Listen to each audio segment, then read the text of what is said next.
श्री रामचरितमानस भाग 10 बालकांड।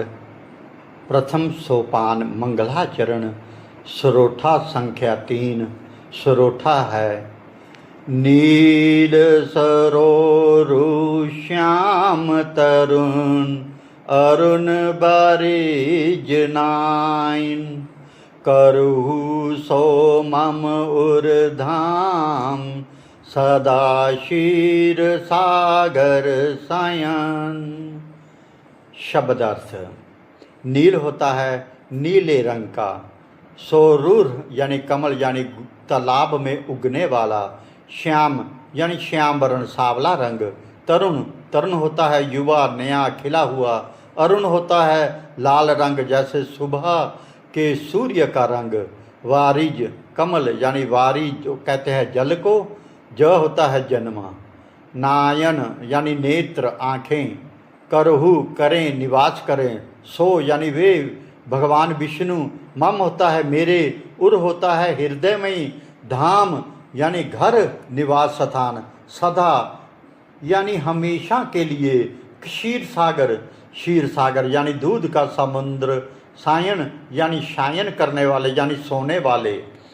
ये श्रोता श्री रामचरित्र मानस के बालकांड का तीसरा मंगलाचरण है। इसमें गोस्वामी तुलसीदास जी ने भगवान विष्णु जो साक्षात श्री राम के रूप में अवतरित हुए हैं के अलौकिक नील वर्ण रूप का ध्यान किया है और उनसे अपने हृदय में सदा निवास करने की प्रार्थना की है।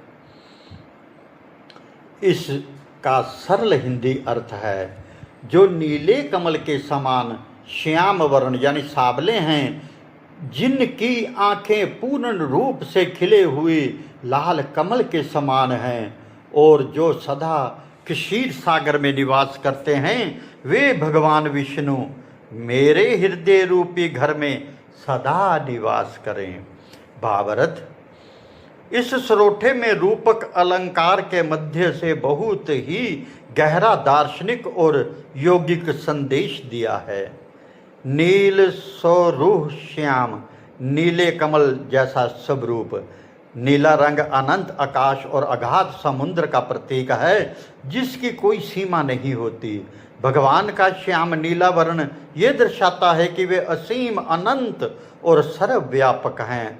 तरुण होता है युवा शब्द दर्शाता है कि परमात्मा की चेतना कभी बूढ़ी नहीं होती, वे सदैव नवीन ऊर्जावान और आनंदमयी रहती है। अरुण भरजी नयन, लाल कमल जैसे नेत्र। अरुण होता है लाल रंग, करुणा प्रेम और जागृति का प्रतीक है। भगवान के नेत्रों की तुलना सुबह के लाल कमल से की गई है, जो ये दर्शाती है कि प्रभु अपने भक्तों को अत्यंत प्रेम और दया भरी दृष्टि से देखते हैं।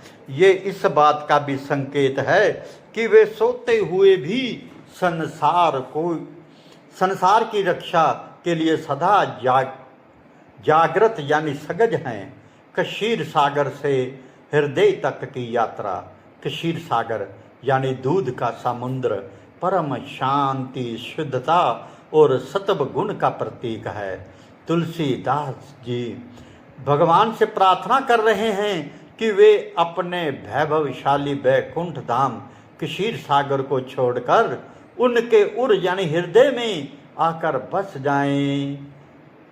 इसका गहरा आध्यात्मिक अर्थ ये है कि जब भगत का हृदय वासनाओं से मुक्त होकर दूध की तरह शुद्ध और शांत हो जाता है, तब वे साक्षात क्षीर सागर बन जाता है और परमात्मा स्वतः ही वहाँ आकर निवास करने लगते हैं।